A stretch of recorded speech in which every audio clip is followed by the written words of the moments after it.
Bonjour. Alors aujourd'hui, on va regarder deux stratégies de division en utilisant deux opérations différentes, une qui a un reste et une qui n'en a pas. Alors la première opération qu'on va faire, on va regarder à 498 divisé par 6. Alors la première stratégie qu'on va faire s'appelle le grand 7 parce qu'on commence en dessinant un grand 7. Et puis, cette stratégie ressemble un peu à ce qu'on connaît comme étant la traditionnelle, mais on n'a pas besoin de connaître nos tables de multiplication par cœur.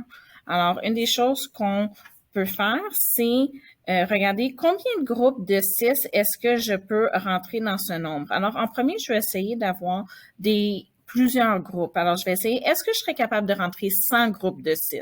Alors, on peut voir que c'est trop petit. Donc, 100, ce n'est pas un bon nombre pour commencer, mais je sais que je serais capable de commencer avec 10 groupes de 6 parce que 10 fois 6, c'est 60. Et je peux faire le retrait ici. On va avoir 438 qu'il me reste.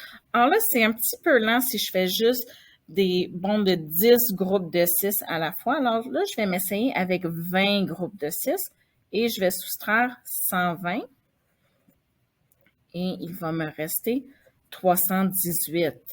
Alors, je pourrais faire la même chose, encore 20 groupes. On va faire notre soustraction. Il va nous rester 198. Je peux faire un autre 20 groupes de 6. Et je continue de répéter ça. Et puis, maintenant, il me reste 78. Alors là, je sais que je ne peux pas faire 20 groupes, mais je pourrais faire encore une fois 10 groupes de 6, soustraire 60. Il me resterait 18. Et je sais que 6 fois 3, c'est 18. Alors, je vais faire ici 18. Et je soustrais jusqu'à temps que j'aie un 0. On peut voir un peu plus bas, on a le 0. Maintenant, je vais aller additionner tous les nombres que j'ai ici, tous les groupes de 6 que j'ai fait. 10, 30, 50, 70, 80, 83. Alors, on peut dire que 498 divisé par 6 est égal à 83. Alors, ça, c'est ma première division. Ensuite, si je veux utiliser une stratégie différente, on va aller faire le même calcul, mais en disant multiplier pour diviser. Alors, quand j'ai 498 divisé par 6, qui va me donner une réponse, c'est la même chose que si je disais 6 fois quelque chose est égal à 698. Alors là, il nous reste juste à déterminer quel est ce nombre, quel est le facteur.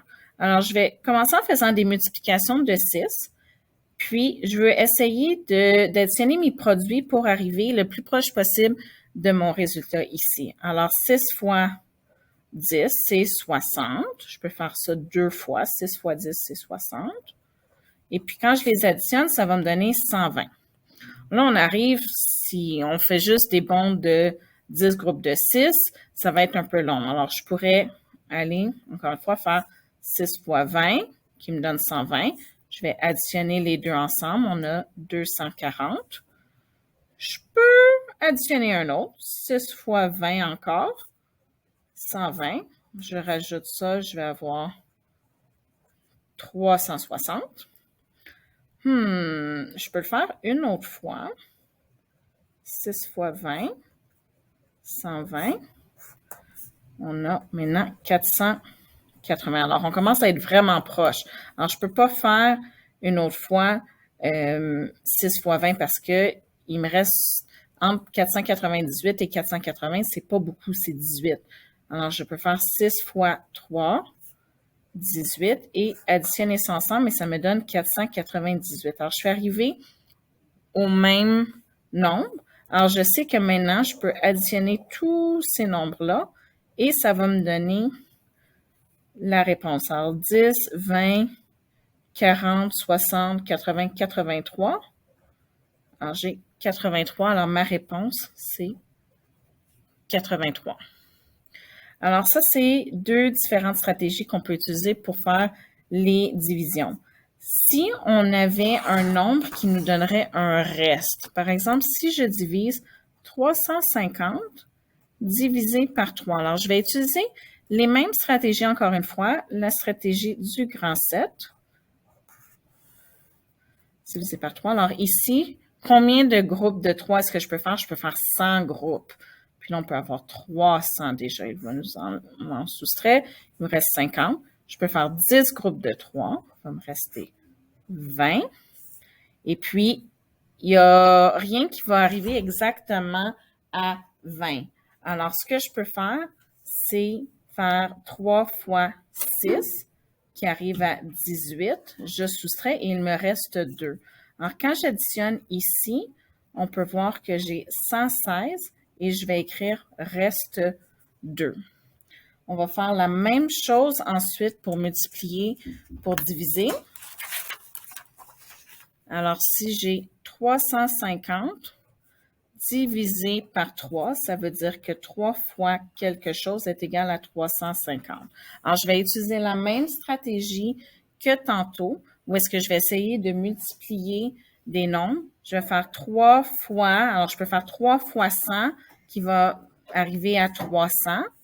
Ensuite, 3 fois 10 qui est égal à 30. Quand j'additionne les deux, j'ai 330. 3 fois, je peux faire 3 fois 9, c'est égal, non, pas 3 fois 9, 3 fois 3 qui est égal à 9. Ensemble, ça va me donner 339.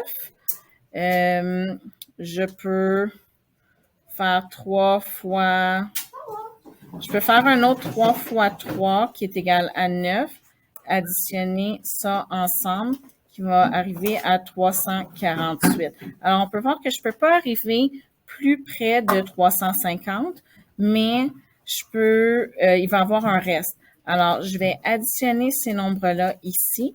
Je vais avoir 116 et je vais devoir faire une soustraction. 350 moins 348 qui est égal à 2. Alors, 2 va être mon reste. Alors, reste 2. Et on a maintenant la même réponse pour mes deux calculs.